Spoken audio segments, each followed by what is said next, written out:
Iran की America को बड़ी चेतावनी देखने को मिली है। ईरान के वरिष्ठ नेता अली अकबर वेलायती का बयान सामने आया है। उन्होंने कहा कि पश्चिम एशिया से अमेरिका को हटना होगा। यूएस इजराइल के विरोध में है यूएई और बहरीन, ये वेलायती की तरफ से बयान दिया गया है। हालांकि कतर हो या फिर सऊदी अरब हो या फिर यूएई हो, इनकी तरफ से लगातार ये बयान दिए जा रहे हैं कि अमेरिका को अब ईरान पर हमला नहीं करना चाहिए। तो अब ईरान की भी अमेरिका को इस दौरान बड़ी चेतावनी देखने को मिली है, जहां ईरान के वरिष्ठ नेता अली अकबर वेलायती ने कहा है कि पश्चिम एशिया से अमेरिका को हटना होगा। इतना ही नहीं, उन्होंने इस बात को लेकर के भी दावा कर दिया है कि यूनाइटेड अरब एमिरेट्स यूएस और इजराइल के विरोध में है, बहरीन भी। एक बयान अमेरिका की तरफ से आया था जिसमें यह कहा गया था कि अमेरिकी सेना महज 1 घंटा दूर थी हमला करने के, लेकिन कतर, यूएई, बहरीन की तरफ से ये कहा गया कि हज का वक्त है, अभी हमला मत करिए। और अमेरिका का ये मानना था कि उसने दबाव में आकर के हमला नहीं किया।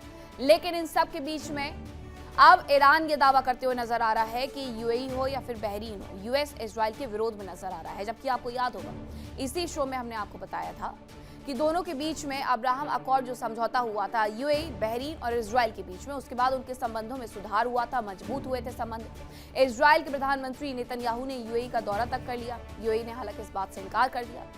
बहरीन के रिश्ते भी इजराइल के साथ अच्छे हैं, लेकिन ये दोनों ही देश अकॉर्डिंग टू ईरान यूएस और इजराइल के विरोध में खड़े हुए नजर आ रहे हैं। यूएई की तरफ से अपना कुछ फंड तक अमेरिकी ट्रेजरी से निकाला जा रहा है और ये सीधे संकेत है कि अमेरिका पर से इन देशों का भरोसा हटते जा रहा है। उसके पीछे की वजह यह कि इस पूरे युद्ध के दौरान जो सुरक्षा व्यवस्था यूएई, बहरीन और तमाम अरब मुल्कों को मिलनी चाहिए थी अमेरिका की तरफ से, उसे दे पाने में अमेरिका नाकामयाब रहा है। हॉर्मुज में अब भी खतरे का गंभीर स्तर बना हुआ है। ये बताया जा रहा है हॉर्मुज सबसे ज्यादा सेंसिटिव प्लेस है, सबसे ज्यादा सेंसिटिव चोक पॉइंट, जहां हॉर्मुज में अभी भी गंभीर खतरा बरकरार है।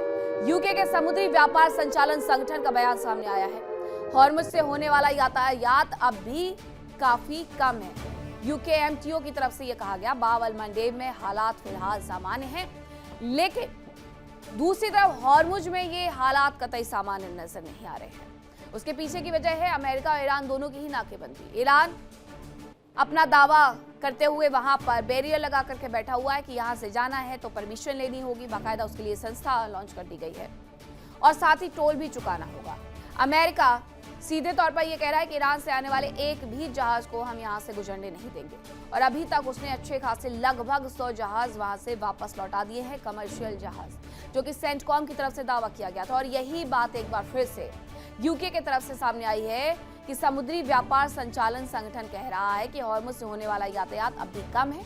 हालांकि बाब अल मंडेब में स्थिति फिलहाल के लिए सामान्य है। दूसरी तरफ ईरान ने अमेरिका को चेतावनी देते हुए कहा कि आप पीछे हट जाइए, आपके खिलाफ तो आपके मित्र राष्ट्र तक हो गए हैं, जिसमें उसने यूएई और बहरीन का नाम भी ले लिया है। मिडिल ईस्ट में भले ही युद्ध की चिंगारी देखने को ना मिल रही हो, लेकिन सीधे तौर पर डोनाल्ड ट्रंप की तरफ से कहा गया था ये तूफान के पहले की शांति, और यही शांति बार बार तूफान का कहर लेकर के हर देश पर टूटते हुए नजर आ रही है। देखिए इंडिया डेली 24/7 अब आपकी स्मार्ट टीवी पर। इंडिया डेली मौजूद है सभी डिजिटल प्लेटफॉर्म पर लाइव और लगातार। इंडिया डेली 24/7 हर दिन राष्ट्र को समर्पित।